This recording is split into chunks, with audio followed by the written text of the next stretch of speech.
한민구 국방부 장관이 육군 3군 사령부를 방문해 군사 대비태세 점검과 함께 장병들을 격려했습니다. 이순진 합참의장도 육군 1군단과 강한 경계부대를 찾아 동계 작전 태세를 점검했습니다. 육군의 방공부대들이 전투능력 배양을 위한 천마 유도탄 사격 훈련을 했습니다. 초탄 필추 100%의 명중률을 자랑하며 적 도발 시 대응 절차를 숙달했습니다. 국방부가 지난 2014년부터 장병급식 만족도 개선 사업을 추진하고 있습니다. 올해는 곰탕과 생선가스에 대한 품질을 개선해 만족도를 높였습니다. 시청자 여러분 그리고 장병 여러분 안녕하십니까? 국방뉴스를 전해드립니다. 한민구 국방부 장관이 육군 3군 사령부를 방문해 군사 대비태세를 점검하고 장병들을 격려했습니다. 이순진 합참의장도 육군 1군단 사령부와 강한 경계부대를 방문해 동계 작전 태세를 점검했습니다. 김지한 기자입니다. 한민구 국방부 장관이 8일 육군 3군 사령부를 현장 순시했습니다. 한 장관은 군사 대비 태세를 점검하고 장병들을 격려했습니다. 한 장관은 향후 지상작전 사령부 창설 시 3군 사령부가 지상작전을 총괄하는 지휘소로서 우리 군 주도의 새로운 연합방위 체제를 구축하는 중차대한 임무를 수행하게 될 부대임을 강조했습니다. 아울러 새로운 작전 수행 체제로의 원활한 전환을 위한 빈틈없는 준비를 당부했습니다. 여러분들의 주어진 그런 임무를 다하는 것이 최고의 충성이고 최고의 국가에 대한 헌신이고 국민에 대한 최고의 서비스라는 것을 알고 한 장관은 현장 지휘관들에게 무한한 신뢰를 표명하며 적 도발 가능성을 항상 염두에 두고 단호히 대응할 수 있는 능력과 태세를 유지하라고 지시했습니다. 이순진 합참의장도 육군 1군단 사령부와 강한 경계부대를 방문했습니다. 이 의장은 1군단 사령부에서 작전 현황을 보고받고 현재 국내외 정세를 오판해 북한이 도발할 가능성이 높은 상황이라며 적이 도발하면 좌고우면하지 말고 흔적도 남지 않게 확실하게 응징할 것을 주문했습니다. 이어 임진강유역 강한 경계초소를 방문한 이 의장은 혹한의 악조건 속에서도 감시 경계 태세에 빈틈이 없도록 동계작전 수행태세 확립에 만전을 기할 것을 당부했습니다. 국방뉴스 김지한입니다. 육군의 방공부대들이 전투능력 배양을 위한 천마 유도탄 실사격 훈련을 실시했습니다. 부대는 실전적인 방공작전으로 초탄 필추의 사격 능력을 배양했습니다. 이용석 기자의 보도입니다. 가상의 적군 무인기가 우리 영공에 나타났습니다. 레이더가 이를 감지하자 육군의 대표 단거리 대공 유도무기인 천마가 불을 내뿜습니다. 굉음과 함께 순식간에 날아가 비행 물체를 격추시킵니다. 대공무기 천마가 20km 밖에서부터 적의 항공 표적을 탐지하고 유효 사거리인 9km 안에 들어오자 유도탄을 발사한 겁니다. 육군 수도방위사령부 1방공 예하대대를 비롯한 각 군단 방공대대가 지난 7일 충남 보령의 대천 사격장에서 천마 유도탄 실사격 훈련을 했습니다. 특히 시속 300km로 비행하는 실제 항공기 크기의 9분의 1에 불과한 항공 표적을 탐지 식별해 격추하는 훈련으로 실전을 방불케 했습니다. 장병들은 대공 유도탄 사격을 통해 적의 적어도 무인기 침투 시 대응하는 절차를 숙달했습니다. 이번 천마실 사격간 유사시 기습적으로 침투하는 적기를 완전 격추할 수 있는 능력과 태세를 확인하였습니다. 적의 어떠한 공중 도발도 초탄에 격추하여 적이 반드시 후회하도록 만들겠습니다. 천마는 항공기 탐지와 식별은 물론 추적과 유도탄 발사, 제어 능력 등을 지닌 중저고도형 단거리 지대공 유도 무기 체계로 현재 야전에서 운용 중인 장비입니다. 훈련에 참가한 방공부대들은 완벽한 대공 사격 절차 숙달과 실전적인 방공 작전으로 우리 영공을 책임지고 있습니다. 국방뉴스 이용석입니다.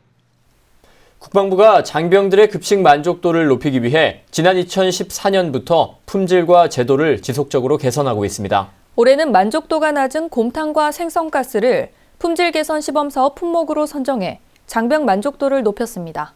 오상현 기자의 보도입니다. 냄새를 맡고 맛을 보고 서로 다른 회사의 제품을 비교하며 보다 나은 급식을 제공하려는 노력. 국방부가 지난 2014년부터 시행한 장병 급식 만족도 개선 사업입니다. 올해는 사골곰탕과 생선가스를 시범사업 대상 품목으로 지정했습니다. 서류평가와 실식평가를 거쳐 우수 제품을 선정하고 9월과 10월 2달 동안 28개 부대에 시범적으로 적용했습니다. 그 결과 사골곰탕의 만족도는 기존 62.2점에서 70.8점으로 8.6점 향상했으며 생선가스는 비슷한 수준을 나타냈습니다. 국방부는 이번 시범 사업을 통해 사골곰탕의 포장 방법과 조미 성분 배합 비율을 개선했습니다. 민간 업체의 군 급식 참여 진입 장벽을 낮춰 우수한 시중 제품들이 군 급식에 참여할 수 있는 여건을 조성하기 위해서입니다. 국방부는 이 밖에도 내년부터는 조리병 교육 훈련을 내실화하고 표준조리법을 개발하는 등 조리 여건도 개선해 장병들 입맛에 맞는 급식을 제공할 수 있도록 지속적으로 노력하겠다고 밝혔습니다. 국방뉴스 오상현입니다. 보이지 않는 곳에서 희망의 등불이 돼 대한민국의 사회를 밝히는 이들이 있는데요. 바로 사회복무요원입니다. 병무청은 타인에게 모범이 되고 성실하게 근무한 사회복무요원을 선발해 제3회 사회복무대상 시상식을 개최했습니다. 김도연 중사의 보도입니다. 병무청이 지난 7일 충북보훈 사회복무연수센터에서 제3회 사회복무대상 시상식을 개최했습니다. 사회복무대상 수상자는 전국 1만여 개의 기관에 복무 중인 5만 2천여 명의 사회복무요원과 담당 직원을 대상으로 선발했습니다. 특히 이번 시상식에는 사회복무요원의 명예를 높이고 제도 발전에 기여한 사회복무요원을 분야별로 1명씩 선발돼 5명이 각각 관계부처의 표창을 수상했습니다. 이 중 재능 나눔 봉사활동을 꾸준히 실천해 주민들로부터 칭찬을 받아온 이현수 요원이 행정지원 분야에서 대상을 차지했습니다. 사회복무요원으로 근무하며 처음으로 이런 상을 받아보는 자리라 아직 떨리고 많이 실감이 나질 않는데 앞으로 제가 한 것에 비해서 더 큰 상을 주셔서 매우 감사드리고 앞으로도 남은 복무기간 동안 더욱 열심히 하도록 하겠습니다. 이와 함께 사회복지 분야는 우리마포 재활치료센터의 이기련 요원이, 보건의료 분야에는 남양주 보훈요양원의 강태우 요원이, 교육문화 분야에는 금호초등학교의 김현우 요원이, 환경안전 분야에는 부산 금정소방서 이승빈 요원이 각각 대상의 영예를 안았습니다. 이 밖에도 최우수 기관으로는 복무부실이 한 건도 발생하지 않았던 시흥시청이 복무 분위기를 개선하는 데 많은 노력을 기울인 부산교통공사가 우수 기관으로 각각 선정됐습니다. 시상식에 이어 새로운 제복 발표회 행사도 열렸습니다. 이날 공개된 제복은 내년부터 사회복무요원의 제복으로 새롭게 도입됩니다. 내년부터 새롭게 달라지는 사회복무요원 제복 색상은 진자주색으로 우리 사회를 밝히는 희망의 등불을 상징합니다. 한편 병무청은 앞으로도 사회복무요원의 사기 진작과 안정적 근무 여건 조성을 위해 더욱 노력하겠다고 밝혔습니다. 국방뉴스 김두현입니다. 레바논에서 유엔 평화유지군으로 임무 수행 중인 동명부대는 지난 2008년부터 지역 주민들을 위해 재봉과 냅킨 아트 교실을 운영하고 있는데요. 부대가 지난 9월부터 3개월간의 강좌를 마친 수강생들을 대상으로 수료식을 가졌습니다. 심예스라사의 보도입니다. 레바논 동명부대는 작전 지역 내 5개 마을 주민들을 대상으로 매주 2회 총 3개월간 재봉 냅킨 아트 교실을 운영하고 있습니다. 지난 9월 1일부터 시작된 강좌에는 총 20명의 여성 주민들이 참가했으며 3개월간의 모든 교육 과정을 마친 끝에 지난 25일 수강생들의 수료를 축하하는 자리가 마련됐습니다. 특히 이날 수료식과 함께 수강생들이 정성껏 만든 수공예품들을 판매하는 바자회도 열려 주민과 장병들 간 화합을 도모하는 자리가 됐습니다. شكرا كوريا نحن كثير انبسطنا اليوم بهيدا المعرض المنتجات كانت كثير رائعة تعلمنا اشياء كثير حلوة واستفدنا منها كثير فشكرا جزيلا لكم شكرا كوريا. 부대의 재봉 냅킨 아트 강좌는 현재까지 약 600여 명이 수료하는 등 인기를 끌고 있으며 남부 레바논 지역 주민들의 삶의 질 향상과 지역 발전에도 크게 기여하고 있습니다. 국방뉴스 심예슬입니다. 육군사관학교와 노원구는 지난해 9월 사회인 야구장 조성을 위한 MOU를 체결했습니다. 이후 지난 6개월간 실시한 공사 끝에 야구장을 완성해 7일 준공식을 가졌습니다. 김하영 기자가 보도합니다. 노원구 공릉동 육군사관학교 부지에 시민들을 위한 야구장이 건설됐습니다. 7일 열린 화랑야구장 준공식에는 육군 사관학교와 노원구 관계자, 야구 동호인 등 200여 명이 참석해 야구장의 첫 시작을 함께했습니다. 과거 서울 동북 지역에는 야구장이 부족해 동호인들은 서울 외곽이나 한강변 등지로 이동해야 했습니다. 화랑야구장은 교내 유휴지의 활용도를 높이고 시민과 생도들에게 건전한 생활체육 공간을 제공하기 위해 만들어졌습니다. 야구를 즐기는 그 시민들하고 또 야구를 좋아하는 우리 육사 생도들이 잘 사용을 해서 우리 사회 체육뿐만 아니라 국가 건강에 기여하는 그런 야구장이 됐으면 좋겠습니다. 화랑야구장은 센터라인 102m, 좌우측 펜스까지 거리가 85m로 서울 동북권 최대 규모를 자랑합니다. 또한 인조잔디와 관중석, 더그아웃, 기록실 등의 시설을 갖추고 있습니다. 준공식 이후 육군 사관학교 교직원팀과 친선 경기를 한 노원구청 야구동호회 회원들은 시설에 만족감을 표했습니다. 운동할 시설이 없어서 학교 운동장에 막 돌려서 어렵게 하고 했었는데 지금 그 노원구청과 육사가 그 MOU를 체결해서 그 서울에서 가장 동호인들이 야구하기 좋은 이런 구장을 만들어줘서 너무 감사하고 너무 좋은 것 같습니다. 야구장은 12월 한 달 동안 시범 운영을 거쳐 내년 1월부터 정식으로 운영됩니다. 사용에 대한 문의는 노원구 체육청소년과로 할 수 있습니다. 국방뉴스 김하영입니다. 국방홍보원이 신문과 방송 등의 모니터 요원과 함께 올해 하반기 매체 발전 토론회를 개최했습니다. 7일 국방홍보원에서 열린 이번 토론회에서는 신문과 방송, 뉴미디어 등 각 매체별로 모니터 요원과 매체 제작진이 모여 콘텐츠의 발전 방안을 논의하고 각 매체의 제작 환경을 이해하는 시간을 가졌습니다.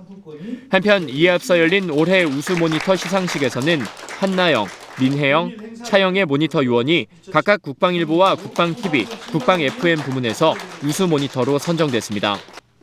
권희섭 국방홍보원장은 매체 환경이 급변하고 매체 간 경쟁이 치열한 시점에 모니터 의견이 매체 발전에 큰 도움이 된다며 앞으로도 건설적인 의견을 제시해 주길 바란다고 당부했습니다. 김정은은 최근 지속적으로 군 관련 행보에 나서면서 대남 협박 수위를 높여가고 있습니다. 특히 남진이라는 과격한 용어를 부쩍 사용하고 있는데요. 본격적인 대북 제재가 시작됨에 따라 위용과 담대함을 과시하기 위한 연속 행보로 풀이되는데요. 그럴수록 김정은의 불안하고 초조한 심정들이 엿보이는 듯합니다. 이번 주 주간 북한 이다경 기자입니다. 조선중앙통신이 지난 2일 김정은이 백령도와 연평도, 서울 등을 겨냥한 북한군의 포병 타격 훈련을 지도했다고 보도했는데요. 유엔 안보리의 새 대북 제재 결의안 2321호가 채택된 직후에 보인 행보입니다. 이날 훈련을 지켜보던 김정은의 입에선 남진이라는 용어가 튀어나왔습니다. 포병 부대들이 터쳐올리는 승전의 포성은 남진하는 인민군 부대들의 날개를 달아줄 것이라고 한 것입니다. 또 첫 타격에 남조선 것들의 대응 의지를 완전히 꺾어놓고 그래도 발악하는 놈들이 있다면 모조리 쓸어버릴 것이라고 강조했습니다. 김정은은 또 4일 인민군 항공과 반항공 지휘관들의 비행술 대회를 참관했는데요. 김정은은 이날도 침략의 본거지들을 가차없이 초토화해버리고 남진하는 인민군 부대들의 진격의 대통로를 열어주라는 과격한 발언으로 거침없는 지시를 내렸습니다. 이렇게 김정은은 11월 내내 군부대 시찰에 열을 올렸는데요. 이러한 행보는 12월에도 계속 이어질 모양새입니다. 북한은 7일 함경도 수해복구 작업이 기적적 승리를 거뒀다고 조선중앙통신을 통해 선전했습니다. 살림집 11,900여 세대와 타가소, 유치원, 학교, 병원, 진료소 100여 개가 2달 사이 보수됐다고 발표했는데요. 북한이 이렇게 승리 운운하며 선전하는 것은 복구가 완료됐음을 공식적으로 알리기 위한 움직임으로 추측됩니다. 그러나 재보수를 하지 않고는 도저히 사람이 살 수 없을 정도로 엉망이라고 북한 소식통들은 전하고 있습니다. 북한은 속도전 사업인 200일 전투의 역량을 수해 지역에 집중해 그동안 복구에 총력을 기울였는데요. 김정일 사망일인 12월 17일을 기해 200일 전투의 총화 준비를 하고 있는 북한으로서는 이런 2달 만에 날림 공사를 할 수밖에 없었을 것으로 보여집니다. 주간 북한 이다경입니다. 다음은 국방 게시판입니다. 군인공제회가 국가 청렴도를 향상시키기 위해 매년 실시하는 국민권익위원회의 청렴도 평가에서 32개 대상기관 중 종합청렴도 1등급을 받아 최우수 기관으로 선정됐습니다. 지난 8월부터 4개월을 걸쳐 국민권익위원회가 실시한 청렴도 평가에서 외부 청렴도 부문 2위, 내부 청렴도 부문 3위로 각 부문 우수한 평가를 받았습니다. 병무청은 오는 14일 오전 10시부터 20일 오후 3시까지 2017년도 사회복무요원 소집일자와 복무기간 본인 선택을 접수한다고 밝혔습니다. 병무청 홈페이지에서 원하는 날짜와 기간을 선택 가능하며 선발자는 추첨을 통해 21일 오후 2시에 발표될 예정입니다. 국방부가 오는 13일까지 2016 국방부 이모티콘 공모전을 개최합니다. 홈페이지에서 접수 가능하며 자세한 사항은 공모전 운영사무국으로 문의하시기 바랍니다. 육군이 오는 9일까지 제6회 육군나라사랑 UCC 공모전을 개최합니다. 인터넷으로 신청 가능하며 자세한 사항은 육군인사사령부 제대군인 지원처로 문의하시기 바랍니다. 오늘은 육군에서 천마 유도탄 실사격 훈련을 실시했다는 소식 전해드렸습니다. 이번 사격 훈련에서 100% 명중률을 자랑했는데요. 저고도로 기습 침투할 수 있는 적의 도발에 완벽하게 대비하고 있는 우리 군의 믿음직한 모습을 확인할 수 있었습니다. 국방뉴스를 마칩니다. 시청해주신 여러분 고맙습니다.